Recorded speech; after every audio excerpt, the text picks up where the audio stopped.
हिमाचल दस्तक में एक बार फिर आपका स्वागत है। मैं हूं आपके साथ मस्तराम डलैल। पेश करते हैं हिमाचल प्रदेश की प्रमुख खबरें। कांग्रेस के टिकटों को लेकर जिसमें लंबे समय से मंथन चला है, लंबे समय से चर्चा चली है, बावजूद इसके धर्मशाला सीट का प्रत्याशी अभी भी घोषित नहीं हो पाया है। कांग्रेस पार्टी ने विधानसभा उपचुनाव के लिए बीती देर रात 2 टिकटों की घोषणा कर दी। लाहौल स्पीति से महिला चेहरे पर दांव खेलते हुए कांग्रेस पार्टी ने अनुराधा राणा को प्रत्याशी बनाया है, जबकि बड़सर विधानसभा सीट से सुभाष डडवालिया को चुनावी रण में उतारा है। लाहौल स्पीति में अनुराधा का मुकाबला भारतीय जनता पार्टी के रवि ठाकुर से है, तो बड़सर में भाजपा के इंद्रदत्त लखनपाल को सुभाष डडवालिया टक्कर देंगे। सुभाष डडवालिया की बात की जाए तो पंचायत प्रधान रह चुके हैं, बीडीसी मेंबर रह चुके हैं, जिला परिषद सदस्य भी। डडवालिया की बात की जाए तो बेहद अच्छी छवि है उनकी, मिलनसार है, लोगों के काम करते हैं, अपना स्टोन क्रशर है। हालांकि वे खैर के ठेकेदार भी रह चुके हैं, ठेकेदारी भी कर चुके हैं। 59 साल के सुभाष डडवालिया हमेशा लोगों की मदद के लिए आगे आए हैं। इसी छवि ने उन्हें कांग्रेस का टिकट दिलाया है। लाहौल स्पीति की बात की जाए तो तेज तर्रार 31 साल की अनुराधा राणा को टिकट दिया गया है। अनुराधा राणा कोकसर पंचायत के रांगचा गांव की रहने वाली है। 2-3 घरों वाले रांगचा गांव की अनुराधा राणा की कहानी बेहद दिलचस्प है। परिवार की आर्थिक स्थिति कोई ज़्यादा ठीक नहीं थी, खेती बाड़ी से जुड़ा ये परिवार था। 3 भाई बहन इसके अलावा अनुराधा राणा के और हैं। बावजूद इसके अनुराधा राणा ने ना हिम्मत हारी ना हौसला, जज्बा उनका लगातार आगे बढ़ता चला गया। सबसे पहले उन्होंने ग्रेजुएशन करने के लिए उन्होंने नॉन मेडिकल को चुना और बीएससी की। बीएससी करने के बाद उन्होंने हिंदी और पॉल साइंस में एमए की। उच्च शिक्षा ग्रहण करने के बाद नौकरी की तलाश के लिए उन्होंने पूरी तरह से टेस्ट की तैयारी भी की, क्योंकि पिता कोकसर में एक चाय की दुकान चलाते थे, साथ में छोटी मोटी खेतीबाड़ी करते थे। अब उच्च शिक्षा ग्रहण करने के बाद अनुराधा राणा ने जिला लाहौल स्पीति के डीसी ऑफिस में आपदा प्रबंधन में बतौर डाटा एंट्री ऑपरेटर नौकरी करने शुरू कर दी।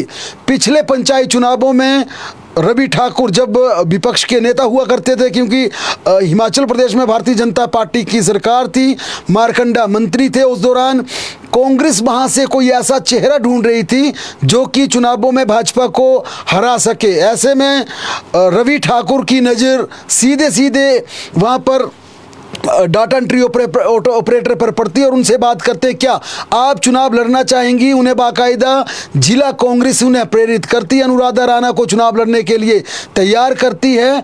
अब कांग्रेस के कहने पर, जाहिर तौर पर कांग्रेस के मुखिया उस समय रवि ठाकुर थे, रवि ठाकुर के सुझाव पर, उनके कहने पर बतौर डाटा एंट्री ऑपरेटर की नौकरी को छोड़कर यहाँ पर अनुराधा राणा चुनाव लड़ने के लिए तैयार होती हैं। जिला परिषद का पर्चा भरती है, वह चुनाव जीत जाती हैं, फिर जिला परिषद की चेयरपर्सन भी बन जाती हैं, क्योंकि लाहौल स्पीति में स्पीति और लाहौल 2 वार्ड हैं जिला परिषद के, वहीं से चेयरमैन बनना होता है।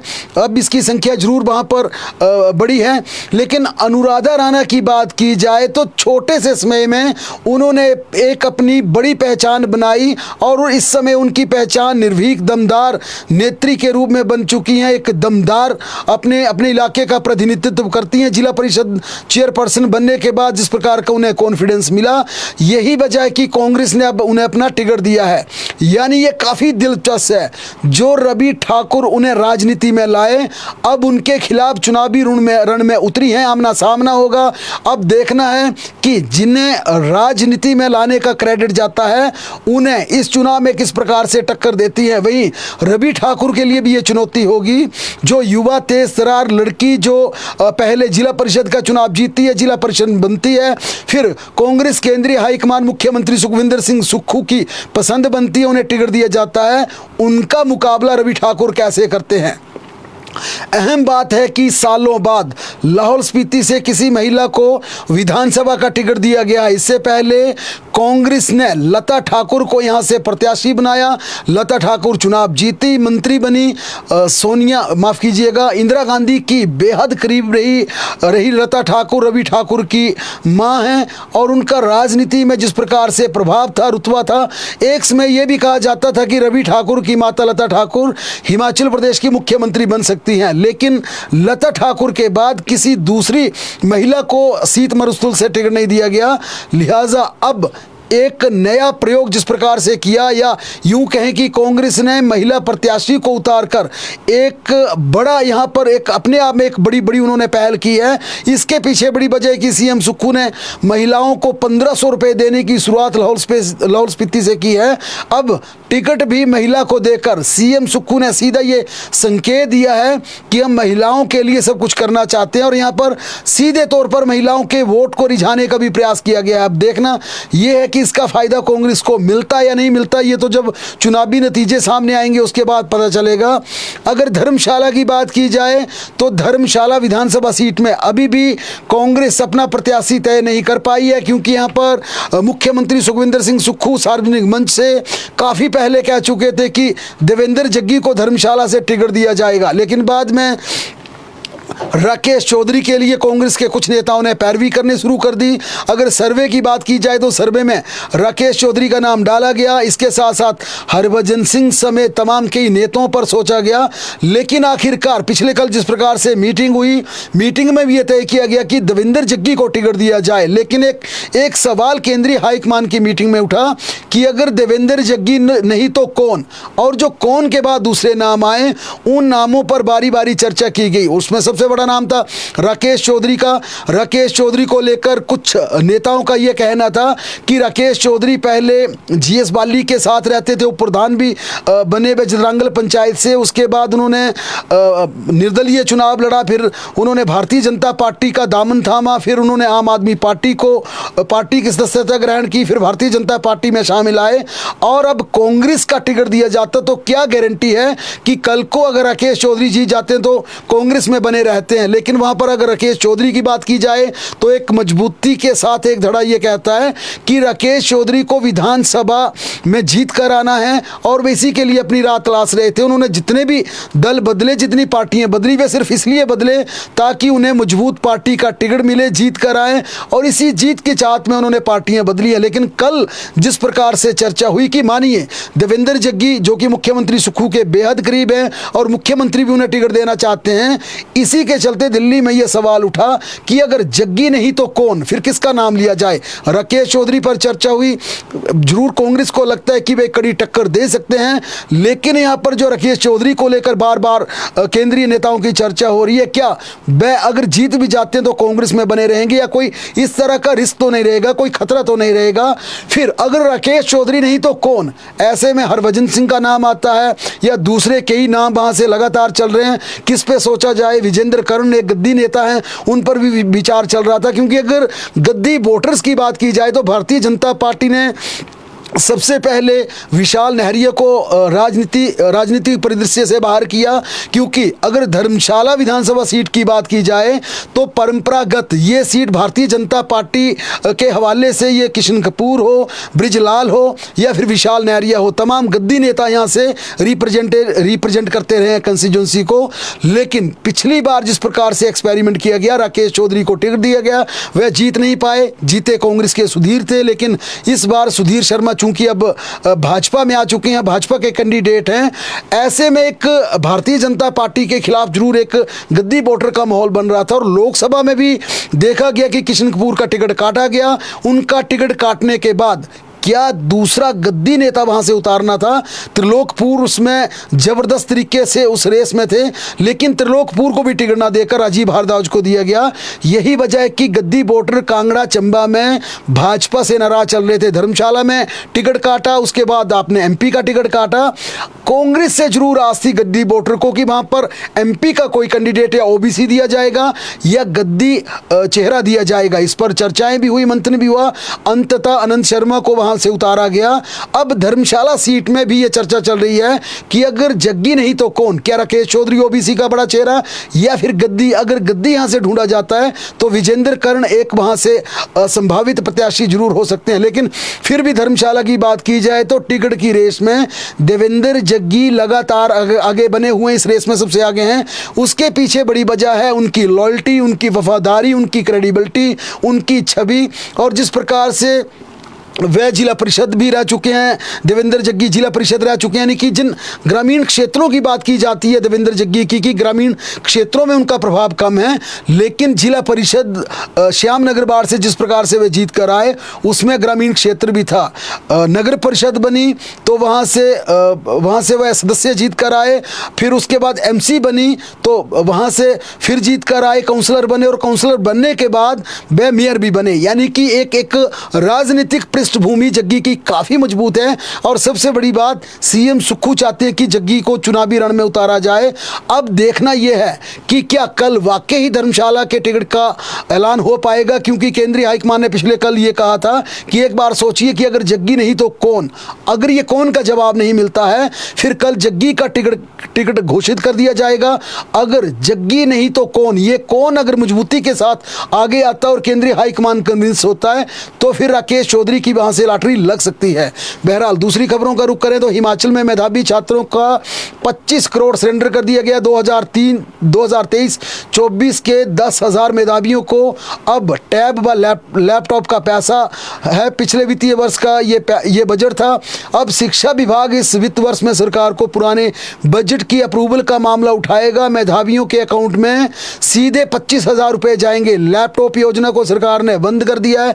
अब सीधे खाते में बजट देने का फैसला लिया गया है, लेकिन आर्थिक तंगी के चलते मेधावियों को अभी तक इस योजना का लाभ नहीं मिल पाया, पैसा उनके खाते में नहीं जा पाया है। प्रिंसिपल प्रमोशंस की बात की जाए तो रेगुलर प्रमोशंस के लिए अब प्रक्रिया पूरी कर ली है। 2016-18 तक बैकलॉग पूरा करने के बाद ये राहत मिलेगी।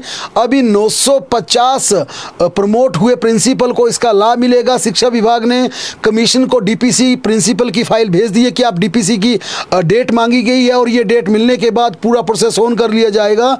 1300 में से 950 प्रिंसिपल ही डीपीसी के लिए एलिजिबल पाए गए हैं, यानी 950 पदोन्नत हुए प्रिंसिपल को अब सीधा इसका वित्तीय लाभ मिल जाएगा। कोड ऑफ कंडक्ट हटने के बाद इसकी नोटिफिकेशन कर दी जाएगी, रेगुलर प्रमोशन की नोटिफिकेशन कर दी जाएगी। तब तक ये प्रोसेस पूरा कर लिया जाएगा। इसके अलावा 585 लेक्चरर की भर्ती पूरी की जाएगी। अगले माह लोक सेवा आयोग को लेक्चरर की सूची सौंप दी जाएगी। ई टैक्सी योजना की मंजूरी का इंतजार यहाँ पर लगातार चल रहा है। चुनाव आयोग से अभी तक इसकी मंजूरी नहीं मिल पाई है। 114 युवाओं को पहले चरण में इसका लाभ मिलना है। परिवहन विभाग ने इसकी सूची श्रम विभाग को भेज दी है। वहां से युवाओं को सब्सिडी का लाभ दिलाया जाएगा। 4 बैंकों के साथ लोन देने की भी बातचीत हो चुकी है। मुख्यमंत्री ने बजट में ई टैक्सी योजना की घोषणा की थी। इसमें सरकार युवाओं को 50% सब्सिडी देगी। आज कंगना रनावत ने एक बड़ा बयान दिया। उन्होंने कहा कि चुनाव अगर नहीं जीती, यानी कि अगर वे लोकसभा मंडी से चुनाव जीतती हैं तो वे बॉलीवुड को छोड़ देंगी। ये सबसे बड़ी बात उन्होंने कही है कि अगर मंडी संसदीय क्षेत्र की जनता उन्हें लोकसभा में चुनकर भेजती है, उन्हें चुनाव जिताती है, फिर वे बॉलीवुड को टाटा बाय बाय कह देंगी, फिल्म इंडस्ट्री में काम करना छोड़ देगी। ये उन्होंने अपनी जनता के साथ वायदा किया। एक मीडिया चैनल को दिए इंटरव्यू में कंगना ने कहा कि अगर मुझे लगा कि लोगों को ज़रूरत है तो उसी दिशा में आगे जाएंगी, राजनीति रहेगी, राजनीति करेंगी और मंडी की जनता की दिन रात सेवा करेंगी, मंडी में जिएंगी, मंडी में रहेंगी। उन्होंने कहा कि फिल्म जिंदगी पर्सनल लाइफ थी, अब लोगों के लिए है, अब उनका जीवन पूरा लोगों के लिए है। कंगना ने कहा कि राजनीति और फिल्म दुनिया एकदम अलग अलग है। फिल्मों की दुनिया बिल्कुल झूठी है, दिखावे की है। फिल्मों में लोगों को अट्रैक्ट करने के लिए माहौल बनाया जाता है, लेकिन राजनीति एक सच्चाई है, वास्तविकता है और राजनीति उनके लिए ज़रूर ये नई नई पारी है, इसके लिए बहुत कुछ अभी सीखने की बाकी है। कंगना ने कहा कि राजनीति में अब तक का अनुभव उनका बिल्कुल अलग रहा है। कंगना ने कहा कि मैं और कांग्रेस के उम्मीदवार विक्रमादित्य एक दूसरे के राजनीतिक प्रतिद्वंदी हैं। मैं विक्रमादित्य सिंह को इसलिए शहजादा कहती हूं क्योंकि उन्होंने विक्रमादित्य सिंह का एक इंटरव्यू देखा जिसमें उनकी आंखें भर आई थी। विक्रमादित्य सिंह रोते हुए कह रहे थे कि मेरे पिता के स्टैचू के लिए 2 गज की ज़मीन नहीं दी।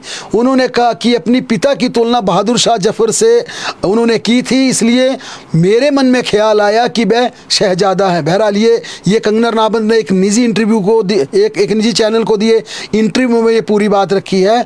उधर विक्रमादित्य सिंह की बात की जाए तो विक्रमादित्य सिंह अपने व्यस्त शेड्यूल को छोड़कर एक दिन के लिए आज चुनाव प्रचार करने के लिए सुल्तानपुरी के पक्ष में वोट मांगने के लिए विक्रमादित्य सिंह आए। विक्रमादित्य सिंह खुद मंडी से चुनाव लड़ रहे हैं।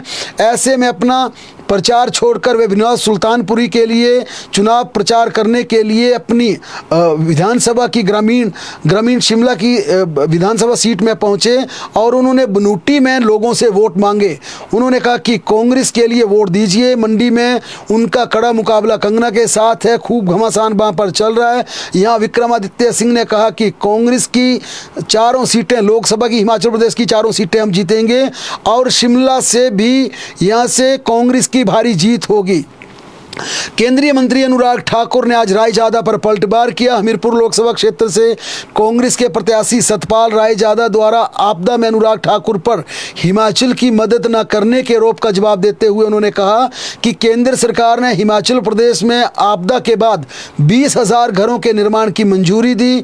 उन्होंने कहा कि आपदा में केंद्र सरकार से मिले पैसों की कांग्रेस ने बंदर बांट करने का काम किया।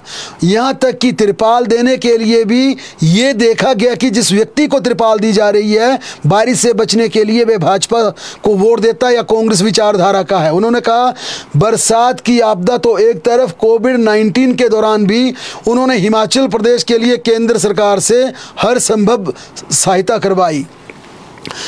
आज राष्ट्रपति द्रौपदी मुर्मू धर्मशाला के प्रवास पर थी। राष्ट्रपति द्रौपदी मुर्मू ने हिमाचल में आए हुए उन्हें 2 दिन हो चुके हैं। आज उन्होंने कांगड़ा जिले का दौरा किया। यहाँ पर केंद्रीय विश्वविद्यालय धर्मशाला के दीक्षांत समारोह की अध्यक्षता की। इसके साथ वह चामुंडा मंदिर में माथा टेकने के लिए पहुंची। राष्ट्रपति कल शिमला के संकट मोचन तारा देवी मंदिर में जाकर पूजा अर्चना करेंगी और इसके अलावा एक गेटी थिएटर में भी कार्यक्रम होगा।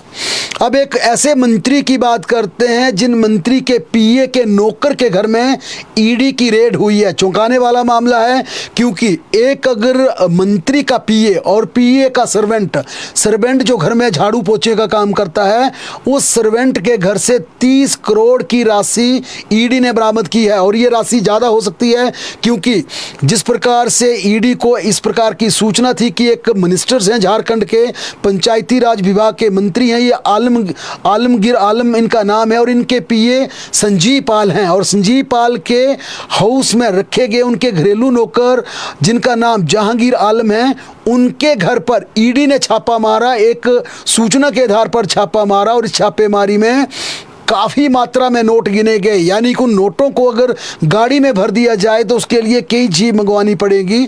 500 रुपए के नोट, इसके लिए 4 मशीनें नोटों को गिनने के लिए साथ लाई गई थी।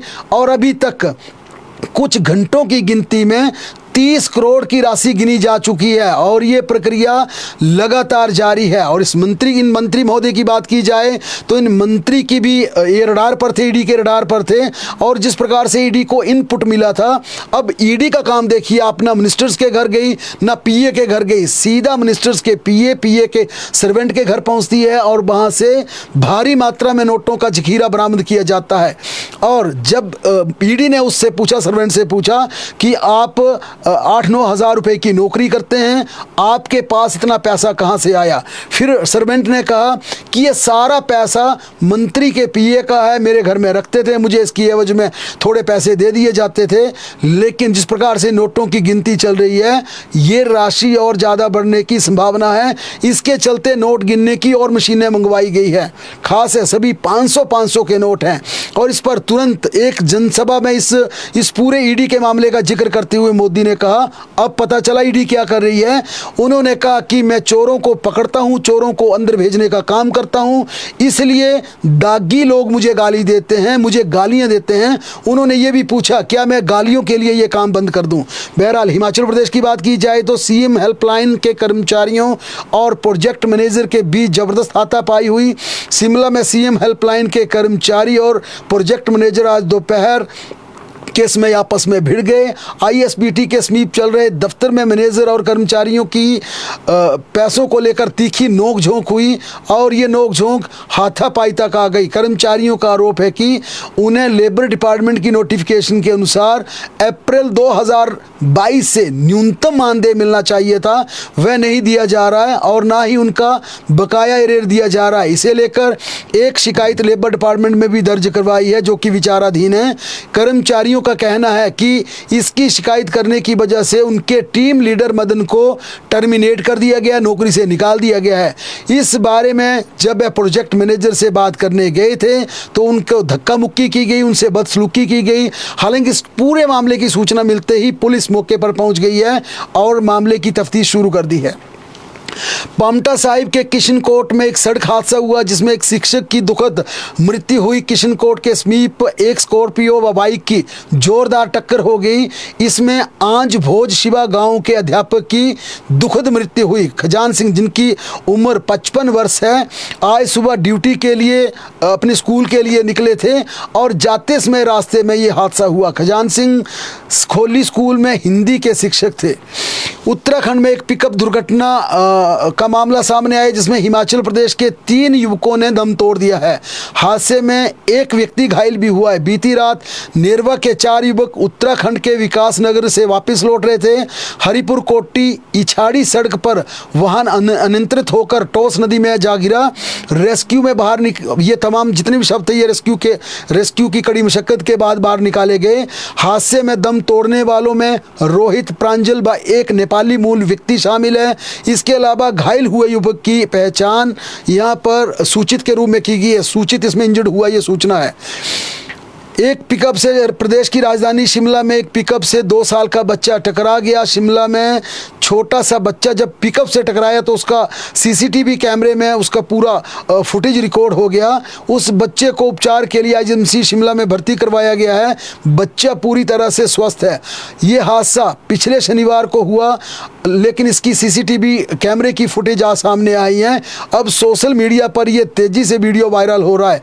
न्यू शिमला निवासी एक महिला अपनी बड़ी बेटी को लाने के लिए तारा हॉल स्कूल पहुंची थी। इस दौरान महिला का 2 साल का छोटा बच्चा इवाम मां का हाथ छोड़कर सड़क की तरफ भागने लगा और अचानक पिकअप से टकरा गया।